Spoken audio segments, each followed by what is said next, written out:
जुमाया दिनै बेयाव चिरां डिस्ट्रिक्टनि बे बड'लेण्ड गेस्ट हाउसआव जों बेखौनो जिरायदों जे जोंहा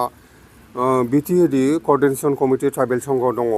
आरो बे बिटिएडि क'अर्डिनेशन कमिटि ट्राइबेल संघखौ आगोलनि गोजाम आफादखौ जोङो दिनैहाय सिफायनानै बिसेस खारनबशत' जों माने गोदान आफाद दानाय जाबाय आरो गतिके आरो नामाबो जोंना आगोल बिटिएडिमोन गतिके दा बिटिआर क'अर्डिनेशन कमिटि ट्राइबेल संघ हिसाबै जों बेखौ दानाय जाहैबाय।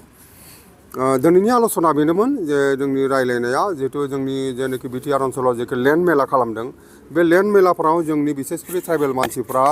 हानि मोनथायनि थाखाय जे आबेदन निबेदन खालामदों बेहाय बहुद समस्या जानानै फैदों। बे आरो कास्ट सार्टिफिकेटनि जोंनि जेनाखि ट्राइबेल माहारिनि जेनाखि कास्ट सार्टिफिकेट बे कास्ट सार्टिफिकेट इस्युआवबो सरकारा जेनाखि अनलाइननि बेबस्था खालामदों बेवहायबो जोबोरैनो जोंहा माने गुदुसिन जानानै फैदों। कास्ट सार्टिफिकेटफोरखौ जों आगोल जेरैबायदि एसे गोरलै राहाजों मोनोमोन दाना सरकारा बेखौ डिजिटेलाइज सिस्टेम खालामनायनि उनाव जोंनि ट्राइबेल मानसिफोरा जोबोद गोब्राबसिन जादों कास्ट सार्टिफिकेट मोननायनि बेलायाव बेफोरखौ लानानै जों आल'सना खालामनो आरो बिसेसकरि tribal belt and block BTR ओनसोलनि जेनाखि ट्राइबेल बेल्ट एन्ड ब्लकनि जे समस्या बे समस्याया सरकारा जेसेबांनि मोजां निति बानायदों नाथाय जोंनि समस्याया बारानिफ्राय बारा जादों बिटिआर ओनसोलाव। दा बिनि हेंथायैबो जों दिनै मोजां आल'सना खालामदों आरो फैगौ बे गासैबो समस्याफोरखौ लानानै बिटिआर ओनसोलनि हा हुनि रैखाथि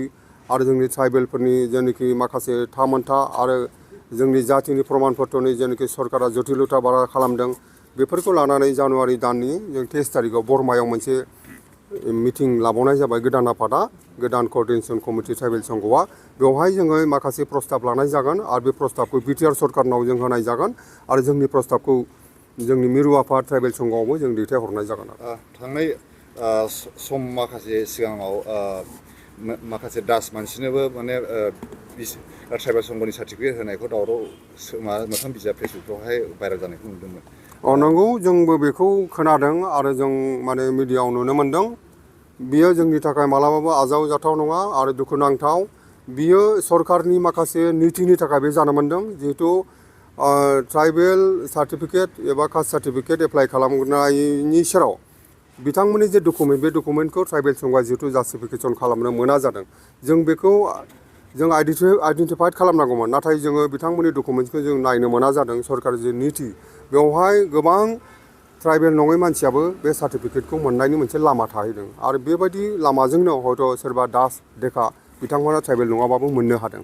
आरो बिनि थाखाय जों तीव्र प्रतिबाद खालामदों आरो बेखौबो जोङो सरकारनाव जोङो बे जोंनि दाबिखौ होबाय जे बेखौ मोजां जोंनि थाखाय जोंनो ट्राइबेल संघनो बेखौ जास्टिफाइ खालामनो थाखाय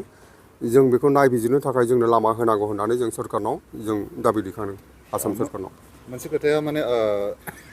कामतापुर रायजोखौ लानानै जोंनि चिरां आरो क'क्राझारखौहाय कामतापुराव सोफागोन होननानै जोंनि बर' रायजो राजाफोरनि गेजेराव गोबां गिख्रंनाय सोमजिगासिनो दं दा बे बेलायावहाय नोंथाङा मा बुंनो सानो? कामतापुर रायजो सोरजिनायाथ' बे सरकारनि मोनसे राजनितिक इसु बेखौ सरकारा खालामनो हागौ बाहाय जोंहा बुंनांगौ जेबो गैया बाहाय बाधा गैया एसेबो नाथाय बे इसुआव कामतापुर रायजो सोरजिनायनि सेराव बिटिसिनि बा बिटिआरनि बबेबा खोन्दोखौ जुदि होयोब्ला बेहाय जों ट्राइबेल संघआबो एबा बिटिआर क'अर्डिनेशन कमिटि ट्राइबेल संघआ माब्लाबाबो बेखौ मानिनानै लानो हाया। गोबां खोन्दो नङा 1 इन्सि हा जुदि बे कामतापुराव थाङोब्ला बिनि गोख्रों आन्दलन खालामनाय जागोन आरो बिनि प्रतिबाद खालामनाय जागोन आरो कुनु बिटिआर ओनसोलनि कुनु दल संगठनानो बेखौ जोंनि ट्राइबेल मानसिया संगठना मानिनानै लाखायाखै आरो जोंबो मानिनानै ला बिनि जों गोख्रों बिनि हेंथायै सोमावसारगोन आरो बेखौ खालामनो थाङोब्ला।